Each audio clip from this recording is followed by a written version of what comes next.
Like I said, I'm Charley Martinez. I'm going to talk today about something that's a little bit different, and I'm also talking about this on that podium a little bit. But the title is kind of self-explanatory, but as I get to the crux of what I'm here to talk about today, it's going to kind of build up through some of the motivation behind why this is something that me and my co-authors, Samir Guzman, that author, and Troy Lynn, of course, who's the mastermind behind this EIF conference this week, and then Chris Boyer, who's now my department head here at UT. He was a good economist, running away from the good economist, being a department head.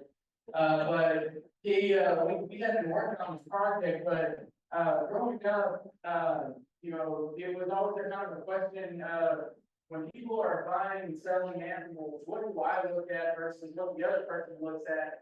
And how do we arrive at the appraisal or the valuation of that animal at a point to where someone's willing to pay and someone's willing to accept at a certain amount or known as a price, right? And so, constantly I was thinking about that. Growing up in the American Junior Sympathy Association, you have to do contests like Quiz Bowl, and you have the skeleton and stuff of that nature, and ETDs are a part of that. And so as you grow up, you also start sprinkling in little things like ETDs and is it a black box numbers? Are they not black box numbers? Are they useful? Are they not useful? And so kind of growing up with that in the background and going to school, that's always been something that was kind of intriguing to me. And so then at Texas A&M, when I was working on my PhD, some folks might know this, but Texas A&M has the second largest eye track lab in the country, only behind Michigan. And to put that in perspective, the second largest with 17 units, and a unit would be a computer screen, what we call an infrared eye tracking bar, and basically a computer unit. Those are 1 units. To put that in perspective, 1 unit costs around $20,000 to $25,000. And so, that lab relatively 17 doesn't sound big, but it's actually really huge. You can do a lot of cool things from a biometric standpoint. And one of the cool things was we had a really good group of folks that were talking about using biometrics to study how people make decisions in like auctions, kind of more classic economic production theory. And so I came, with the idea of like, well, we have production, we have auctions in the livestock industry. How come this couldn't be something to help understand why people are buying and selling certain things, especially cattle, for instance, from the get-go. So that's kind of lays the groundwork of some of the stuff that we've been doing the last couple of years at UT.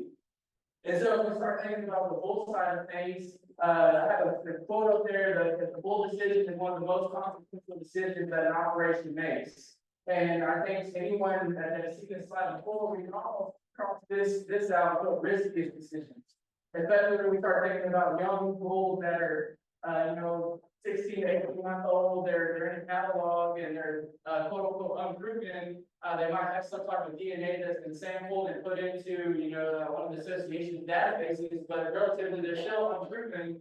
And so how much are you willing to spend on an animal relative to the unknown of what that animal is going to do in the future for you is a risky decision. But it's still consequential because if you're a person that's retaining females in a herd, or is one that constantly uses bulls, and you start thinking about it in that way, basically, one bull herd, the last 3 bull purchases account for 87.5% on average of the genetics in your current calf crop. And so it's broken down into the sire, the dam sire, and the dam's grandsire. And so if you think about it, if you display long-run theory or long-run game theory, basically that's saying your last decisions over the last basically 6 to 7 years is what you're looking at right now. So the long run game question, right? Long run game theory.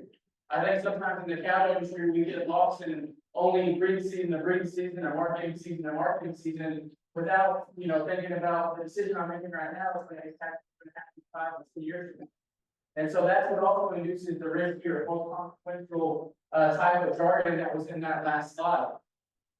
And so what makes this challenging from the get-go is I have 5 reasons here. These are just 5 that Troy and I are constantly thinking about. But bulls have an outsized footprint. That would be nothing more than what you were just looking at on that last slide. The last slide. One bull has more than just an impact on the next breed season. He can have lingering impact. A bad purchase can hamper a herd in the long term. This can be looked at in two different ways. One, if you say physically, you buy a bull, you think you know, the best thing is black thread, and then you keep some females out of here, you get down the road 2 to 3 years, and you realize that he, you know, his females or his daughters have all the worst feet you've ever seen. And so it could be something like that. It could be something, you know, more short run and economical to where you buy a bull and you go to turn them out and end up being a part of this. You turn a bull out and he tears up fences, he tears up gates, and then you end up having to get rid of them, so you don't have a bull to use. And then you also just lost all the money you spent on it. My wife is sitting in the back, and she can, you know, she's been there when we bought a bull and then it ended up tearing up everything, and I get the phone call that it was my fault. So, you know, it happens to everyone. Our survey is huge. What I mean by that is, it used to be, you know, some folks only bought the bull that their neighbor had, or someone a county over, or someone in their state. But now we've got folks buying bulls, or purchasing bulls, or selling bulls to folks all over the country, right? Already around, for instance, you know, marketing bulls all throughout the country. And we have folks over here in Tennessee, and they're marketing bulls, you know, in the southeast, and some that go out west. So, you know, from that perspective, our search space is huge, and where our demand and our supply is occurring is ever changing. And, you know, a big catalyst for that is going to be the internet. Internet bidding and buying and things of that nature have really revolutionized and changed that. There's a lot of good trade for overall profitability, and I say profitability relative to how you define it. Whatever makes money at the end of the day on the bottom line is what we'll classify as profitability today. But however you get to that overall profitability, there's a lot of traits that matter to get there. Therefore, there must be a lot of right answers to get to that overall profitability. And then number 5 is, you know, balance in market segments. Right now, it's the highest prices we've seen last year. You know, last year I've seen the highest prices since 2013, 2014, 2015, right? And so it's, you know, it's been a good time to be in the cattle business if you're marketing animals. If you're buying animals, it hasn't been that fun, right? If you're a feeder or if you're having to replace some animals, it hasn't been that fun. But balancing those market segments are always something that people are thinking about moving forward. And so whenever we're out, we have people out, you know, making this decision for bull buying. There's 2 things that we, as people do. One, visual inspection, right? And so we're making that decision. There's always the aspect of our eyes and using our eyes first. Most people do that consistently, and I say most people because I'll show you here in a minute that it's not always the case. Selection tools. When I say selection tools, as you think about this as a toolbox. We could have EPDs, genomically enhanced EPDs, accuracy. We could have percentile ranks. We could have all kinds of, you know, forms of data that in that way. We could have actual performance data ranks if they were like on a game test or something like that. But either way, you know, they're using physical characteristics to take a look at this animal right here. And we could be looking at his feet. We could be looking at any kind of, you know, his design and angles that he's walking around with.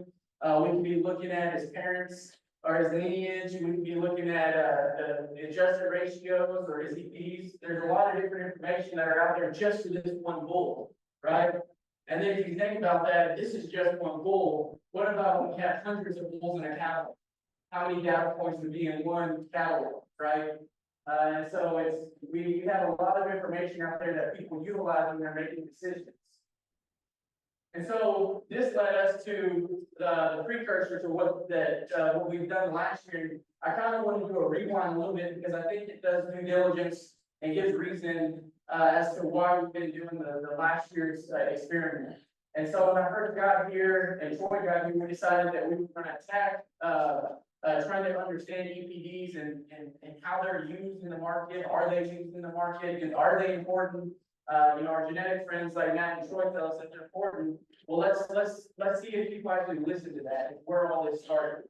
And so quite simply, we were just trying to answer a question, how are producers using EPDs? These are from photos that were taken here in Tennessee in 2022. And I like using them just because it kind of gives us reference that we've been working on these experiments for the last couple of years. And so the first one I'm going to show you all is going to be based off of a paper that was done. Simply put, predicting C-stock bull prices. Does information matter? It says pretty straightforward. And for us, we were trying to figure out, we're trying to test if the information of an EPD profile actually does matter to folks when they're making decisions. And how we wanted to test that was with accuracy.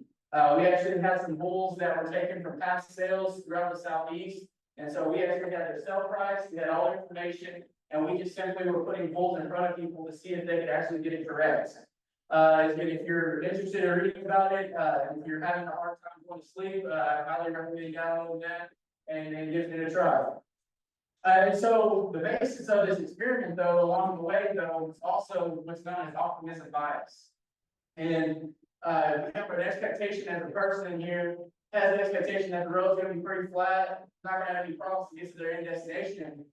Whereas in reality, you can have all this occurring before they get to their final destination.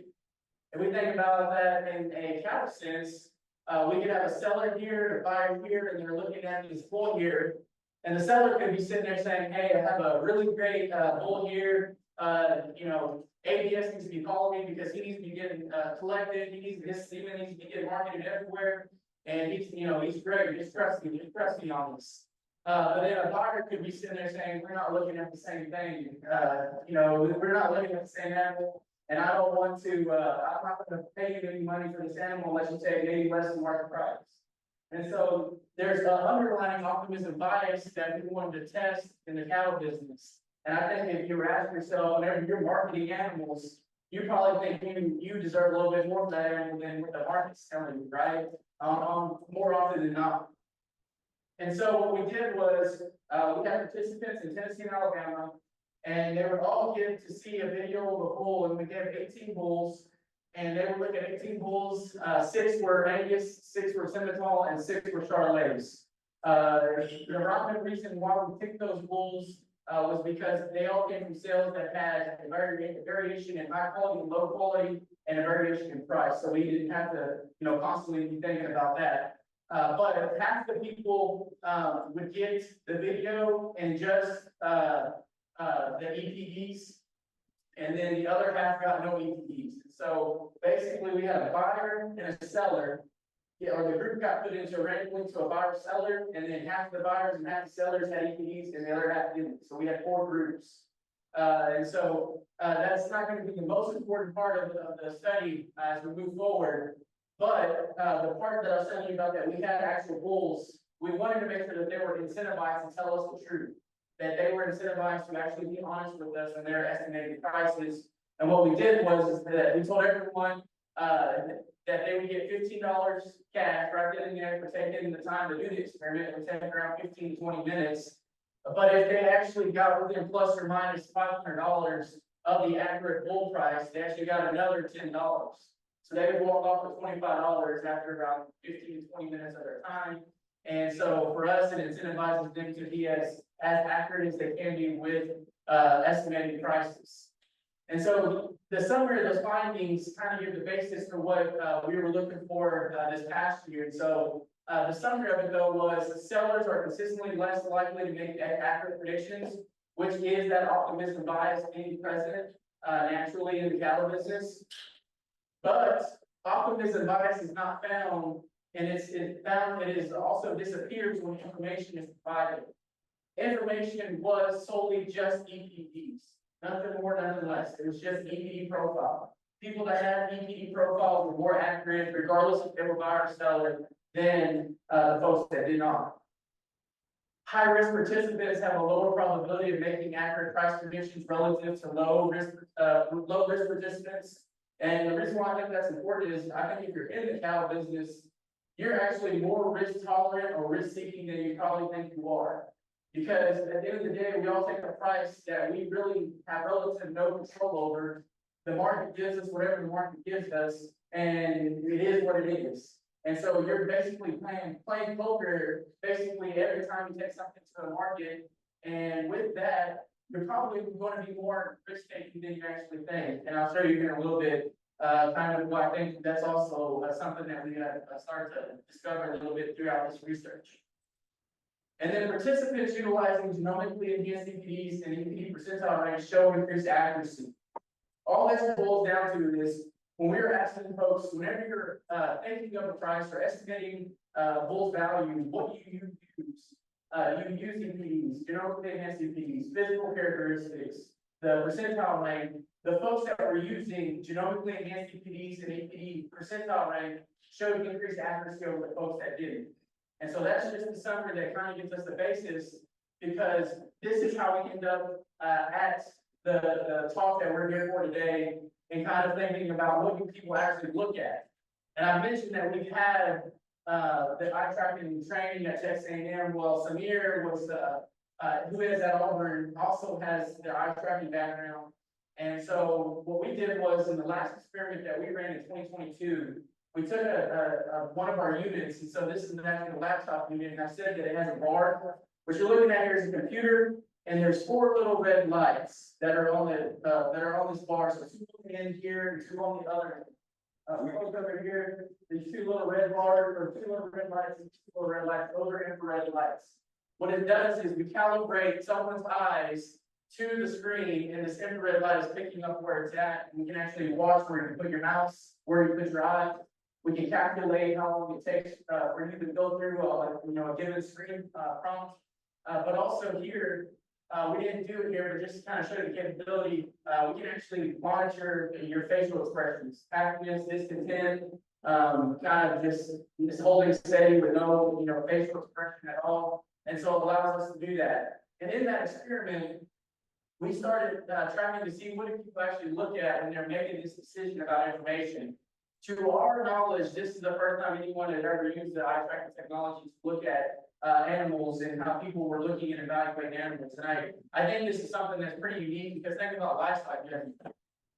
Lifestyle judging teams, and if you're a coach and you drill it into your students' head about how to look at animals, we can actually start testing for things like that. But from a producer standpoint, we actually watched this person look at this EPD profile from birth weight, mean weight, all the way over to $C. And this person wanted to look at percentile rank for carcass weight. He was over here looking at $W and $B, looked at mean weight, looked at the head, the top line, and kind of that lower, that rear wheel back there, and that's all we wanted to look at before he made his decision. And so this person was the first sample. And for folks that are looking here, I think I saw him leave, but that is not Marty Robb, I promise. If you know Marty Robb, that is not Marty Robb. It just looks like his doppelganger. This was something that said, okay, well, why not do this with a lot of people? So that's what we did this past year. And I'll show you where we conducted this study. The reason why we wanted to do this study this past year was we wanted to understand what information do producers use. So that previous study that I showed you said information matters. What information matters becomes the next question. Which EPDs get looked at? So where are the hotspots on an EPD profile? What do they actually look at on that profile? Does the order of information matter? And I'll show you a video here in a little bit where it shows you how we can track someone looking, and it actually monitors every what we call a gaze point. When they sit there gazing at a certain area, it actually monitors every stop and movement of an eye, so we can actually measure the length of time, for instance. Does the type of information matter? And what I mean by that is, if we look at layouts, so I have 3 different examples of layouts. Here's one from the UT Full Sail. Here's another one from an old one. And then here is Leachman's dollar profit indexes. But if you look at, for one given bull, there's 3 different layouts. But I'm sure we could all come up with probably 10 to 15 or 20 different layouts that we've seen over our lifetime in the capital, right? You put individual indexes up first, and then following down, with just individual EPDs, or you put the heritage or the lineage of an animal. Does all this information matter? Because in my opinion, when we start looking at catalogs and you start having this many observations within a given catalog for a given bull, that could quite frankly turn into information overload. And so if people have an information overload, we already know from research that information overload induces nervousness, and then if they're nervous, then they're not going to end up thinking clearly, therefore they're not going to end up being able to want to pull the trigger, for instance, in an auction. We know that from other research. And so from that standpoint, it's the question of, if we can identify what information is being used, then we can effectively, and efficiently lay out a catalog for animals when they're getting marketed. And then the other part that has always kind of come around was these indexes that are down here. as breed associations continue to generate indexes for producers to use, which at the end of the day are meant to help producers make an economic efficient decision, because instead of single trading, it's taking in, some type of economic weight to each one of these indexes that's supposed to help make a more efficient decision. But as they keep making more of them, in extension research or in extension programming, Troy and I quite frequently find here that folks, they don't have a good understanding of each one of these indexes, let alone how each one of these indexes go, or how each one of these EPDs go into that index. And so there's an unknown or unsure about some of those EPDs. And so therefore, when we ask them quite frequently, they're like, no, I don't use the indexes, I don't understand them.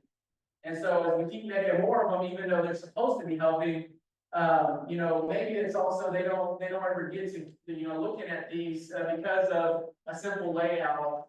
Going back a little bit, this person's putting dollar indexes on the front. We have indexes over here kind of tucked away in the mid right. But if we start thinking about an EPD profile naturally that we normally look at, it goes from cavities all the way through vertical weight, all the way to the indexes on the far right? And so I've always wondered, what if we inverted those and put the indexes on the front? Can we induce a better decision making or a better judgment from the person to see if it actually matters at all? And so this year's experiment, we designed it with 4 different groups. And so the first group was we gave normal EPD profiles to folks that were all buyers. So we had buyers and sellers the year prior. This year, everyone's a buyer. So we have normal EPD profile, which means it goes from cavities all the way to the indexes on the right-hand side. The flipped ones or inverted. We put the indexes on the front, and the last thing that was on the right would be the one on the right would end up being birth weight and weaning weight and cavities. And so hopefully we get this too. Yeah, there we go. And so we have half normal, half inverted. So we have 2 groups there, but then we also have another 2 groups that we're splitting amongst those to make up where we have percentage rank. So the EPD percentile rank was given with an EPD, and no percentage rank was given with a given EPD. So we actually end up with 4 groups. With this being our, for our scientific friends, this is our control, and then we have our treatments over here to look at information changing and it doesn't matter along the way. And so here's what they would look at. We simply use what was in a given catalog. And so you're looking at here a sale that was here in Tennessee, an Angus bull, where we actually put the indexes on the far left here, and we have it going all the way to the right. So we have cavities here on the right-hand side, and then we have percentile ranks for a given EPD. And so we're varying the information. And so if we do that, can we use the information seeking patterns to our advantage as producers, or if we're starting to think about a layout of a catalog? And then does increased accuracy, or if we get increased accuracy, we get increased judgment. And so we were in an experiment in Tennessee, Alabama, and then also West Virginia last summer. And so we had samples, we had 168 samples amongst, or 168 folks among those 3 sites last year. And so I'm gonna talk about real quick kind of more of the animals so that you kind of understand how we came up with variation. We used 6 Angus bulls from a Tennessee sale that was in October 2022. We used 6 Senetal bulls from a Tennessee sale that was also from October 2022. And we used 6 Hereford bulls that were from a Tennessee sale in November of 2022. And how we got to these bulls and arrived at them was we wanted 2 high quality bulls, or 2 bulls that were in the upper quartile for dollar in the Angus, the upper quartile for the API, and upper quartile for BMI.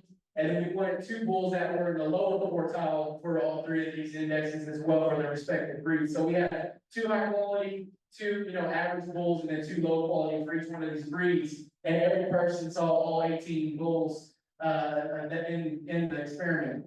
And we changed out Charley and Hereford, or we took out Charley from the previous study and put it in Hereford. Because as we did the previous study, we found more people were actually using Hereford, and so we wanted to try to give a shot to try to gather more, quality information along the way through the experiment.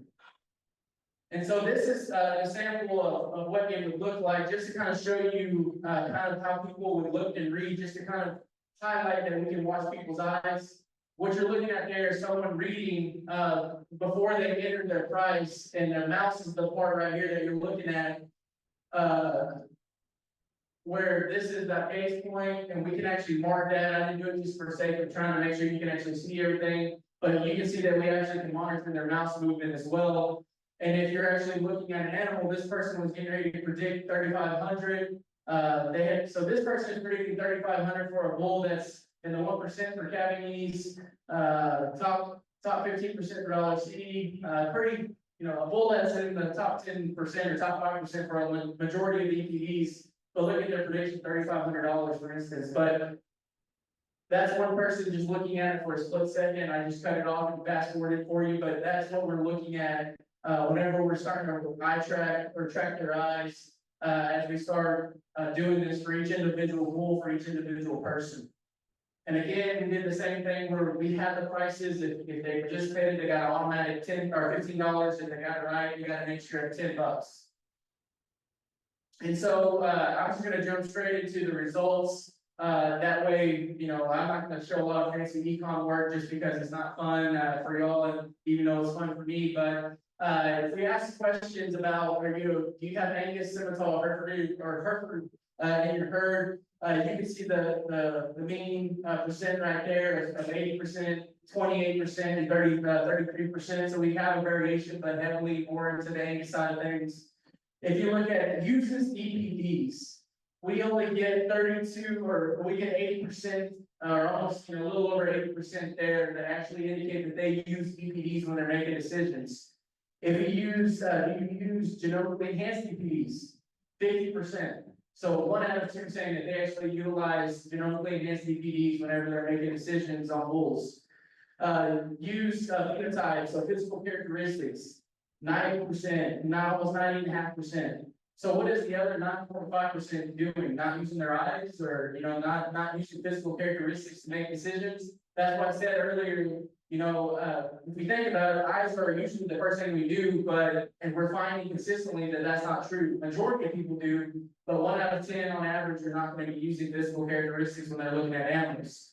Use EPD percentile rank. 62.5% of our sample said that they do. We asked some of these general confidence questions, and so we had generally confident and financially confident people when they're making decisions. The risk tolerance, so on average, so it goes from 1 to 10, 5 being neutral, 1 being super person that super hates risk and tries to avoid it at all costs, and number 10 is the person trying to get you to go to Vegas all the time to go hit the slot machines. And so the risk tolerance, we're actually above average in our sample on the tolerance or risk tolerance or risk seeking. And so in reference point, I keep referencing the last study. This is the summary stats, last study, or that very first study I showed you from 2022, uses EPDs. In Alabama, it was 65% and 78%. If we use, or do you use genomically enhanced EPDs, 35% and 51%. So we've got another study that confirms that people say, yeah, I like EPDs and I use them. But then when we talk about genomically enhanced EPDs, it's basically 1 out of 2 are actually using them. And so it kind of gives, begs the question about why is that? Maybe that's more of an extension programming question. But physical characteristics, 88%, 97%. Again, it's not 100%. There are people out there that are not even looking at the pool or using physical characteristics to make that decision. Do you use EPD percentile rank? 59%, 54%. So relatively the same in terms of the numbers. And so for me, it's starting to kind of paint the picture of what the typical producer is looking at and using when they're buying bulls, just from a metric standpoint.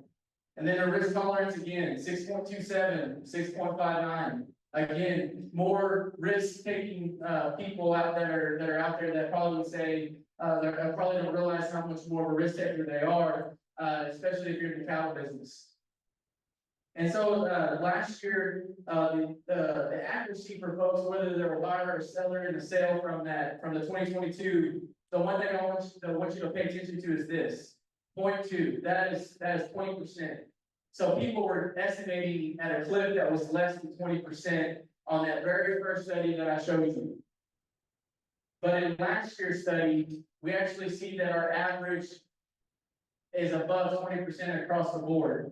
And so before you start kind of reading these numbers, one of the things that I failed to mention compared to the two studies was the first study, my grad student got grilled because whenever we would ask him the price of a bull, we actually had a bull in there that went for $15,000, and some guy grilled my grad student saying that's unreasonable, that's impossible, this is not a showroom, this is a commercial sale, why would they, that's not fair. And so after he took that and helped us design this next sale, we actually said, okay, every time we put a bull in front, we're gonna give them a range, so like a market report.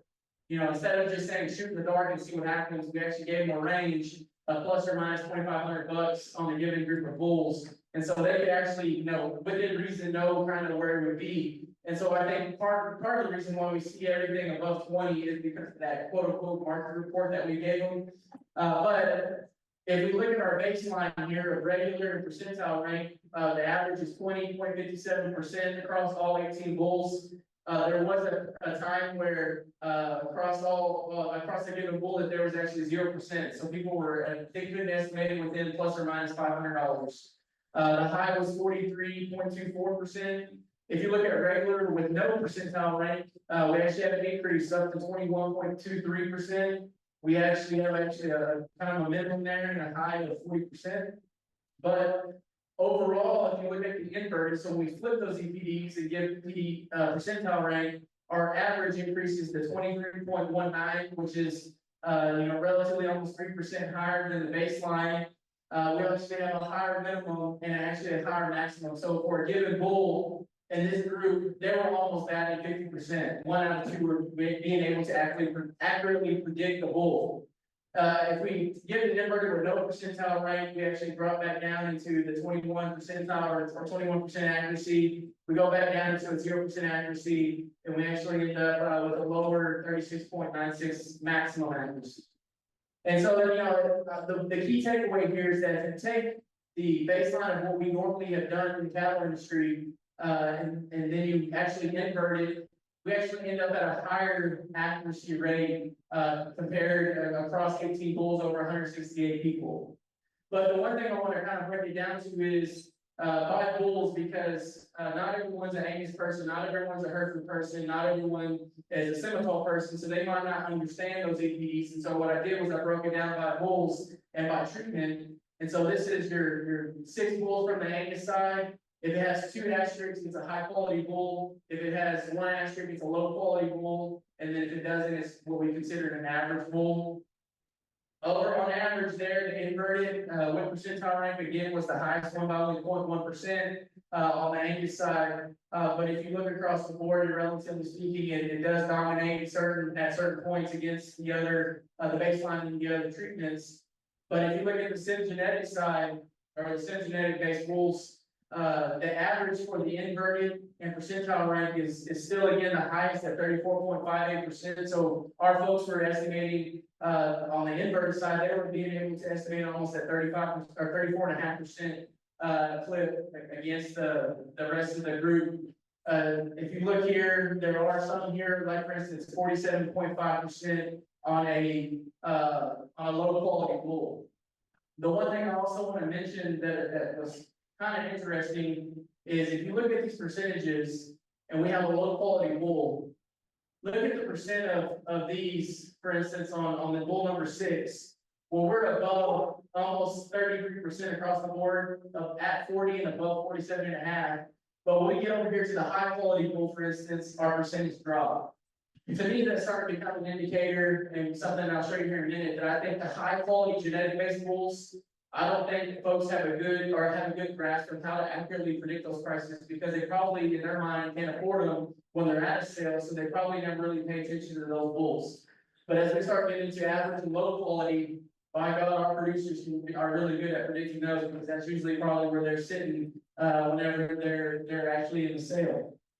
If we go to Hereford bulls, this is the only group of bulls that the inverted percentile rank does not dominate. It's actually in the second hole behind the regular EPD profile with percent rank. And so And we try to look at this in different forms, looking at if people were Hereford people, or if they didn't. We didn't have too many Hereford folks, as you saw earlier. And so to me, it was probably more of a straight understanding of what was happening. But for me, looking at the averages, they're still all below 20%. So to me, that's also not a really good sign that even the treatment didn't really help, because prior, we were only at 17–18% from the very first study that we've ever done. If we look at the highest bulls, so the six highest value bulls, we go from 8,500 down to $6,000. You can see the inverted percentile rank. So what we were trying to understand is if the bulls are high dollar, that doesn't necessarily mean that they're high quality in terms of genetic potential. It just means that they sold for a lot more money. Does it make a difference? The inverted percentile rank was 7.5%, which was dramatically higher than the other three groups. But if you look here at the $7,500 level, there was one a bull that went in there that the inverted percentile rank actually was 17.5% accurate, which is well above the other groups. And so for us, it's starting to show maybe that inverted pattern. And given how many times we keep seeing this green around this group here, is actually pretty significant along the way. If we go to the lowest bulls, look how many times you see green on the inverted percentile range. Quite a bit. And so, as I said earlier, I think there's something to be said about high quality versus low quality. And when we put the six lowest value bulls that we used in our experiment, the inverted percentile rank was pretty high across the board, and even higher against the baseline and the other treatments. And so to me, that's signaling that this could actually be helpful moving forward. But I want to kind of show you all real quick and towards the end here, kind of what Matt was talking about in terms of what does it matter to us, though, on how, what's the economic number behind the scenes that actually impacts this. So what you're looking at here is the regular, so treatment one, or the baseline, which would be regular with percentile rank, and then regular with no percentile rank, inverted with percentile, and inverted with no percentile. If you see this little red line in the middle, that's a 0. So that means that a person guessed right on the money, which would be a bullseye. The black line is plus or minus $500, or plus or positive $500. So plus or minus $500. Anything that's in between the two black lines for all of these charts are considered an accurate guess. And so if you look, we actually get a distribution that's skewed a lot to the negative side on all four of the treatment, or all four of the groups.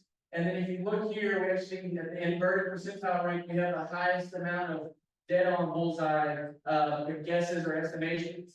And so if we start thinking about that, one of the things that in my mind I start thinking about is if we see this kind of distribution for inverted with percentile rank and no percentile rank, and they're more likely in terms of percent, so this is percent sign right here, if they're more likely to be on the left-hand side, does that induce in a sale, could that induce more money in your pocket as a seller? And the reason why I say that is negative doesn't mean that they were negatively underestimating the price. How do you get the negative number is the actual sale price minus what they estimated. And so if it's negative, it's actually overestimating what the actual bull went for. Does that make sense? So if the bull sold for 1,000 and they guess 2,000, it's 1,000 minus 2,000, which is a negative 1,000. And so negative is actually overestimating by a person, and we actually see that there's a lot more overestimating on the inverted side, which is kind of interesting to think about.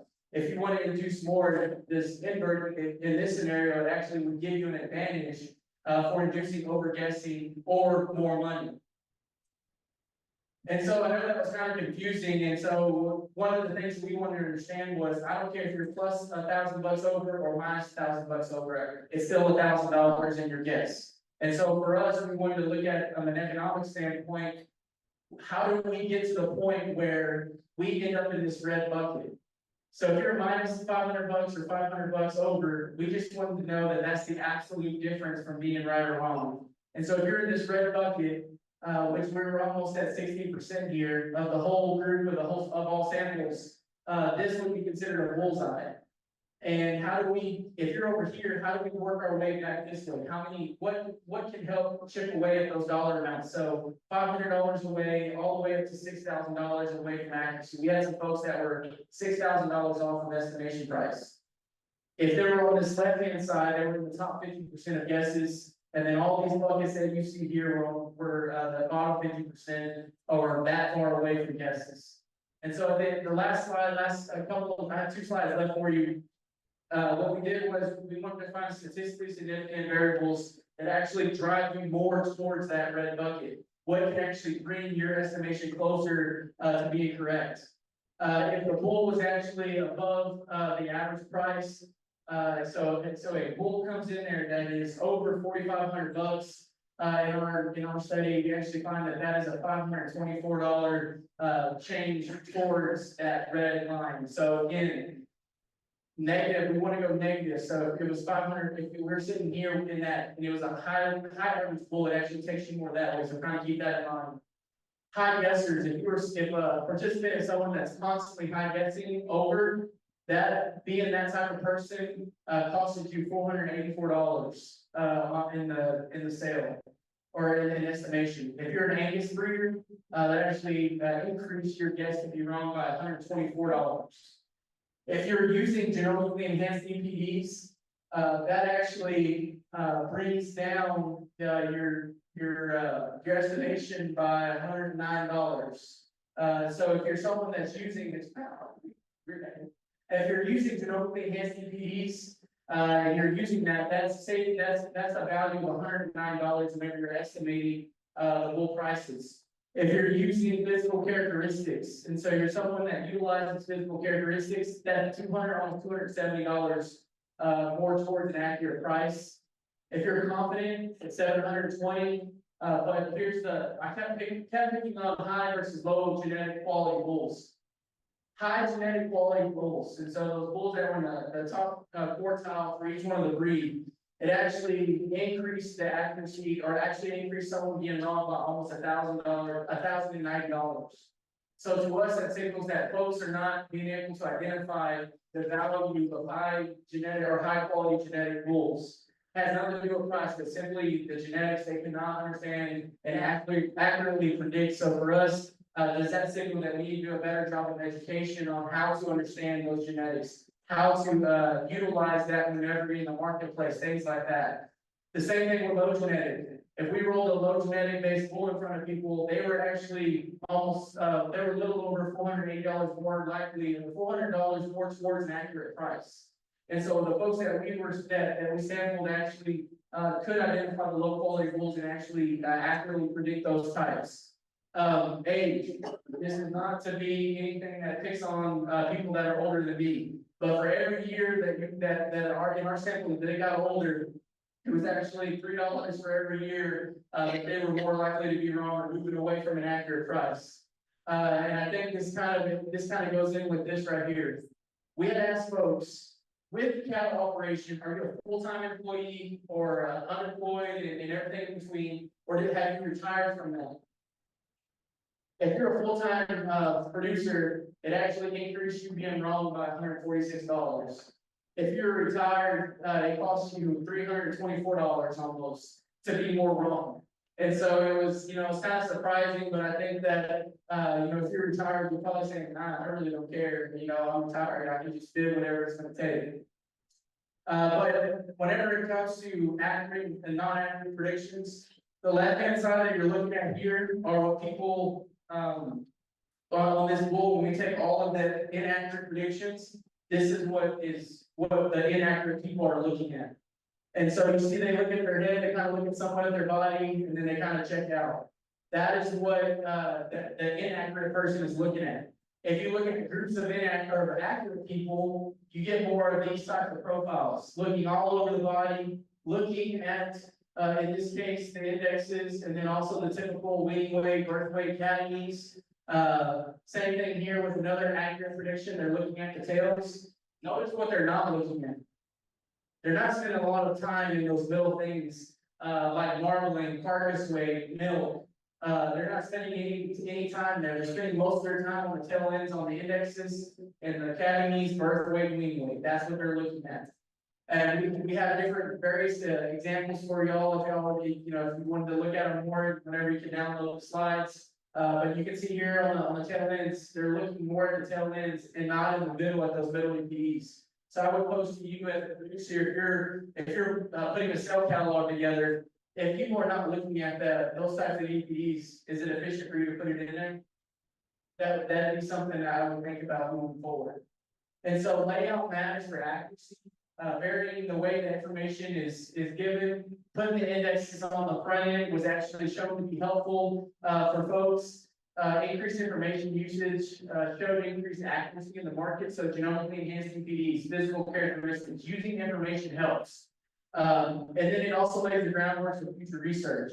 And what I mean by that is, if you were to Angus convention, we actually posted with Zoetis, we were testing to see one, if one of their new tools would actually help make a decision better. But if you look, we actually have the actual birth weight and the actual performance that are here on the top right, and we actually have EPDs and the percentile ranks there. We're going to start testing to see if individual performance actually matters in decision making. And so, if you play, I think it'll play here for us. There we go. So what you're looking at is a still shot from a previous bull. This one is what you're looking at is actually monitoring something that's very unique that we're going to start testing into the next round. These monitors down here, one is testing galvanic skin response. So anytime we make a decision, we give off sweat out of glands, and at the same time we have a heart, right? So we can actually so we have heart rate. If we get anxious, our heart rate picks up. If we get nervous, it picks up. We now have stuff that can actually pick up sweat gland response and heart rate along the way as people are making decisions. And so we're actually going to start testing that, and we're gonna start using layout formats differently to see if we can actually prove this again. But also we're going to start incorporating more biotechnology and biometrics into our decision making process. If you ever need anything, this is my information. The quickest way to get a hold of me is my email. If you're on Twitter, I'm still a traditionalist and call it Twitter. But that's my Twitter handle. If you ever need anything, just holler. I know we got a couple, I guess, 10 minutes or so for questions. And if you have ideas, please let me know as well. But with that, I'll take any questions.